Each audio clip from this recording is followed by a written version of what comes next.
The Hamish and Andy Show podcast. Powered by Amy. Lucky you're with Amy. Right. It's time to get down to business. With your help, Hamish and Andy are covering off on every topic in the world. And right now, there is no topic more important than Albert Einstein.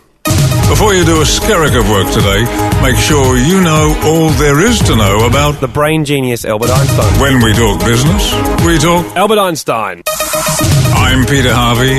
This is Hamish and Andy's Business Brunch, and business starts now. Good morning, everyone. Hamish and Andy with you. It is the business brunch, so suit, ties on, briefcase out, any important notes in front of you, Ham. The business today, as we go one topic at a time for eternity until all topics are done, whatever's first, is Albert Einstein. And the man that allows us to know that if we did make it to eternity, we would equal MC squared. For eternity equals MC squared. That was his big idea. He revised it later on in his life, and thank God he did, because at the start of his career, he was just sort of guessing around, getting theories that sounded good. And then the second half of his career, he just sort of whittled them down and tried to prove a few of them. Knuckled them down a bit. Rabbits equal mice plus ears was one of his less well-known theories, and it's just a bit dumb. Well, Heyman, on this day, March 20 in 1916, he did publish the theory of relativity, E equals MC squared. It's his special one. He had a regular theory and he had a special theory. Jack and I were wondering whether he started the document with it, or do you reckon he came home strong with it? Do you reckon it was in the preface, or do you reckon it was the big climactic conclusion to the document? The title of the paper was E equals M question mark, and then the most of it was like a whodunit, and right at the end you realise it's the speed of light squared. So much to get through with Albert Einstein in this business brunch. Your correspondence in Fast Biz straight after this. Hamish and Andy. Hey, time for the top three emails. Fast Biz, I dare say. Fast Biz top three. Fast Biz Number three. Ando, I am introducing a new award on the Business Brunch. Wow. It's the Pencil of Honour. And it looks like one of the other... the Pencil of Honour is... It's a pencil that we... like all the other 1 of 1,000 pencils we give away. Yep. Except it goes to the person that impresses me the most with their punning. And Jack O'Connell, you win the Pencil of Honour this week, because his correspondence is E equals mug cup squared. So MC squared. Yeah. Then he writes, show me the muggy. Mug me do. You know I mug you. So just briefly pause for a second here. Obviously, Jack is yet another company man that's after a mug, after a business brunch mug. We're down to, I think, only about 37 or 38. So one of the mug commandments is if you ask for one, you're not going to get a mug. No. So already he's got to know he's not getting a mug. Yeah. But he then goes on to go, share the mug. Don't hoard them all like Colombian mug lords. Otherwise, you risk doing damage to the economy by creating a mugopoly. Give us a mug, you mug. Who's a guy got a mug to get a mug around here? Hashtag mug life, mugs and kisses, kiss, mug, Jack O'Connell. So you're not getting a mug, but you are getting the Pencil of Honour. Number two. Hey, I'm on the topic of Albert Einstein. Company man Adrian Kearney emailed in. A younger, more Doogie Howser, I suppose, type businessman for us, because he's 14. Yeah, right. No, great. Topic of Albert Einstein, he says, he tried to kill his dad when he was 5, I think. Now, with it when he was 5, I think, we don't know. I don't know personally whether he was saying, I've not heard that story. Yeah, whether he thinks that Einstein tried to kill his dad, or he thinks Einstein was 5 or maybe 6. Also, if you Google it, you cannot find it anywhere. So I suspect that Danion's just, I don't know, made that up. It's just a bit of Danion slander. So my classic new segment called Danion slander. Can you defame someone that's passed away? Like, in reading this out... the ghost of Einstein? Well, I mean, theoretically, if Danion travels faster than the speed of light using Einstein's own laws, he can go back and insult him and accuse him face to face. Number one. And here is very rarely do we get a email, a bit of correspondence like this from a company man that's so provocative. It's from, I believe his name's Matt. His email address would indicate that his name is Matt. The name he's given to email us at hamishandy.com/topics is Jerry Attrick. Be that as it may, he joins us now on the phone. Is it Matt or Jerry? What would you prefer? Oh, whatever you prefer, Hamish. I'm going to go with Jerry, Ham. Okay, I'll take Jerry. It wasn't my choice, actually. I've just jumped in. It was whatever you prefer, Ham. And you've guessed correctly. Jerry's the way to go. Jez, you've written in, and you've simply written under the topic of Albert Einstein. Albert Einstein, more like Felbert Pleinstein. That's right. Do you have an issue with Albert Einstein? Look, I was doing a bit of research, as a good company man should, and I found that he had a quote called, which said, "If I see further than others, that means I'm standing on the shoulders of giants." And he was actually paying out a physicist who was actually smaller or even 4 foot kind of thing. So I thought, you know what, you pay out people, I'm going to pay you out. You think is it possible? Is it possible, though, Jerry, he was saying that I'm only able to contribute what I can to the field of science because of the work that's come before me? Well, I think he's a bit of a character. If you look at some of his other stuff that he's done, he's a bit of a jokester, and so. Because I would contend, Jerry, that Felbert Pleinstein stands. I would contend that Albert's actually saying these other people have propped me up, and I'm thanking them, opposed to I'm better than them and I'm standing on their heads. Well, this is what I thought too, boys, but that's what my research has shown me. All right, Felbert. Well, that's good. I would have accidentally thought he was giving props to the rest of the scientific community, but Jerry, you've come out and you're the number one email of this week for having the guts to stand up and say to the greatest living genius probably that ever lives face, more like Felbert Pleinstein. Yep. Thank you for joining us, Jerry. Thanks, boys. As we go through every single topic the world has to offer today, Ham, the topic is Albert Einstein. I would say... Bloody good guy. A mixture of different approaches to Albert Einstein. This one certainly stood out to me as the most intellectual. His name's Adrian Companyman. Adrian, he loves Einstein. He really loves him. Not taking anything away from Tesla or Thomas Edison, he says, but Einstein is his man. If you had a choice, if you had that question. Yeah, I mean, you got everyone in the collectible scientists of history playing card set. Everyone, you wanted all the biggies, but if you had to pick one favourite to mount in its own little special box, you got to pick a favourite. And if he's picked Einstein, good on him. Great stats on the back of his player card. To give you an idea of where company man Adrian comes from, his favourite business brunch so far has been the Hadron Collider. We talked about. Wow, that's an unpopular choice. But it does give us hope that for every topic, you got your villains, you got your heroes that love and hate the topic. Joining us now, Adrian, company man Adrian. Thank you very much for writing in.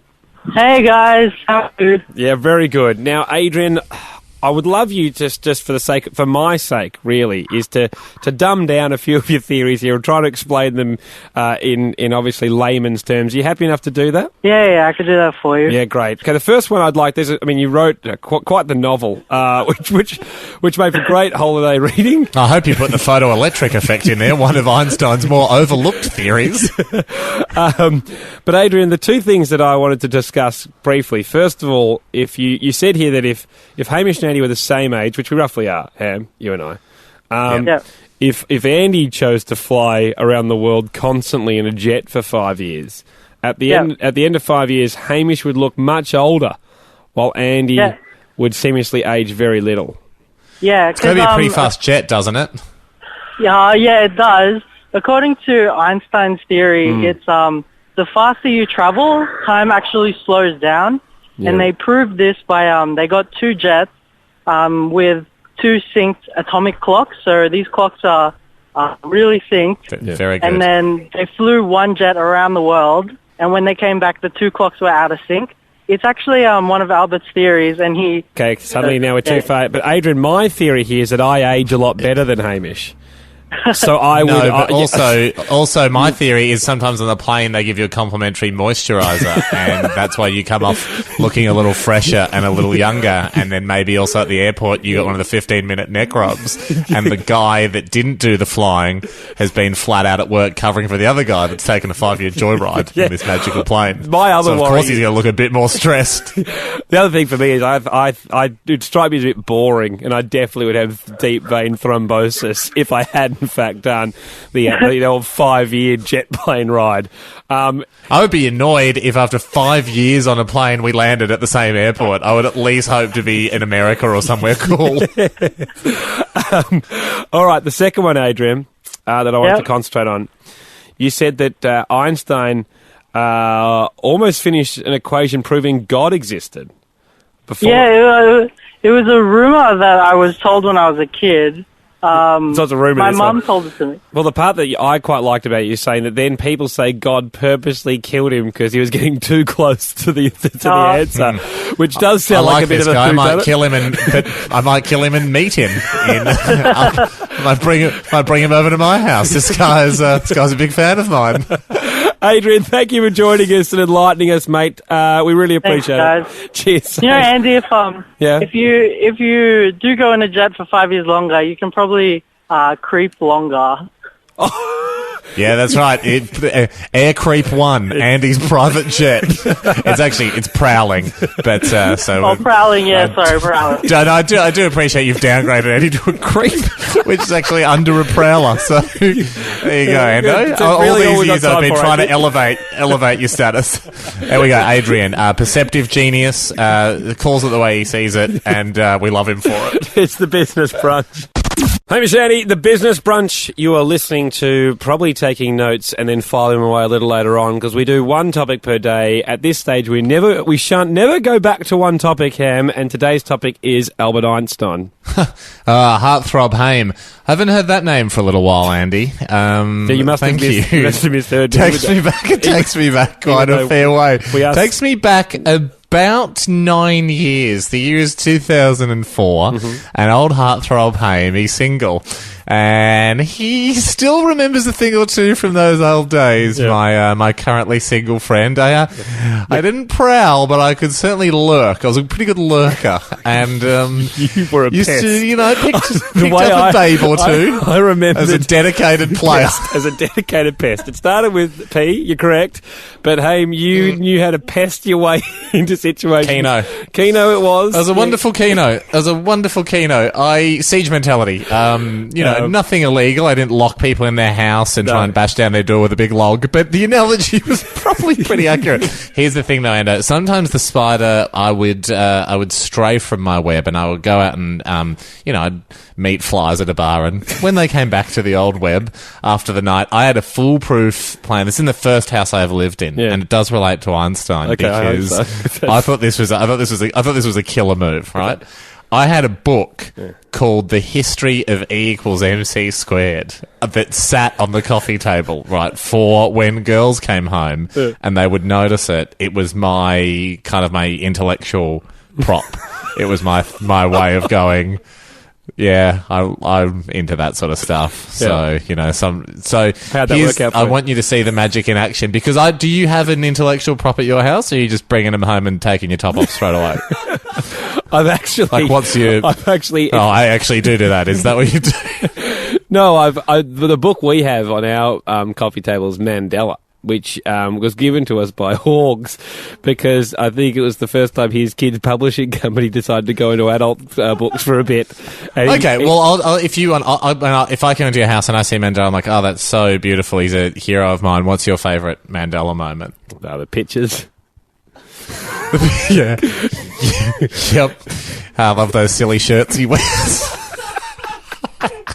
I thought it was a home shopping catalogue, so I just circled a lot of the pictures and put them in an envelope and sent them to the address in the back of the book, but the shirts haven't turned up.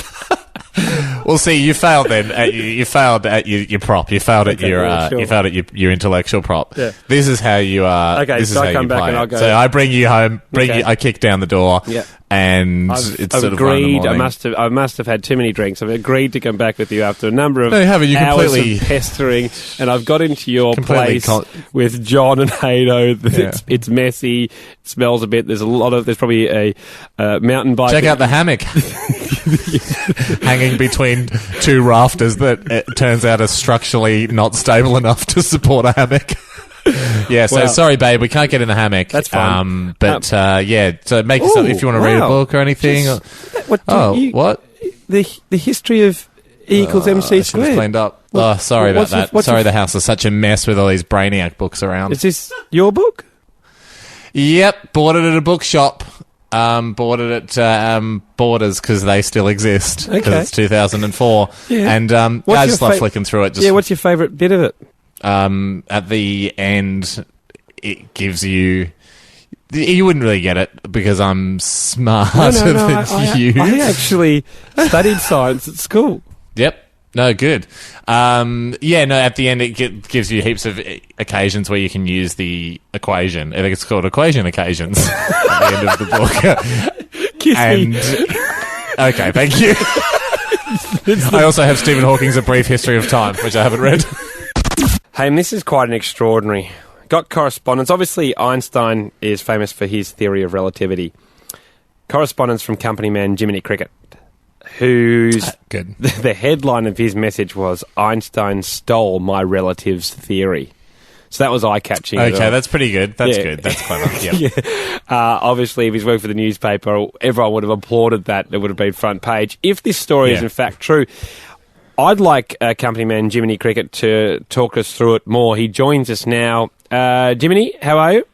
Good. How are you? Yeah, very, very well. Very good. Thank you for joining us. I know that you have a lot of work to do for the winter, making a little top hat and coattails and giving words of knowledge to puppets who tend to lie. So appreciate you taking time out of your schedule to join us. What's the story here with Einstein stealing theories? Well, look, I don't know for sure. I have to put it up front, but my grandfather's brother wrote to him back in 1952, I believe, and explained his hypothesis on gravity. And Einstein wrote back to him and effectively dismissed his theory. And my own hypothesis is that he did it because he was threatened. Wow. Now, do you Two hypotheses in one story. Which hugely scientific. I'm going to say is a record for the show. Do you, with your hypothesis, is there any evidence to suggest that Einstein came out and then printed anything that is along the lines of your great-uncle's theory? Well, I haven't done my own research on that. In fact, the only real evidence I have for it is my working theory that if Einstein was really as smart as he says he was, I have serious doubts because he couldn't even figure out how to use a comb at the end of the day. Another blow. Okay, this is probably one of my favourite things that people bandy around. Not Einstein's hair routine, but just everyone. People do often use the phrase, "If Einstein, was as smart as he says he was."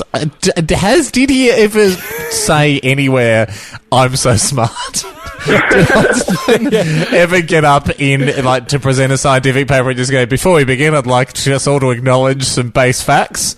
I'm very smart. I'm the smartest." And off we go. With special relativity. Well, this is what I found amazing, Jiminy, because it was sent in, the actual letter, and it's incredible. It's on that old typewriter, but Albert has signed it at the bottom. That's incredible. He's used a lowercase a for Albert, but an uppercase E. No, if he's as smart as he says he is, learn your bloody uppercases, mate. Albert would have been living in Long Island City the day, it seems like. September 16, 1952. When he's come out swinging.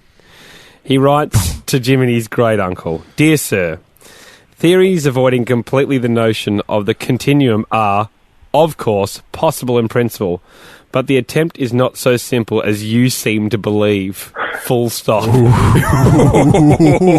That's a 50s rap battle, basically. Exactly.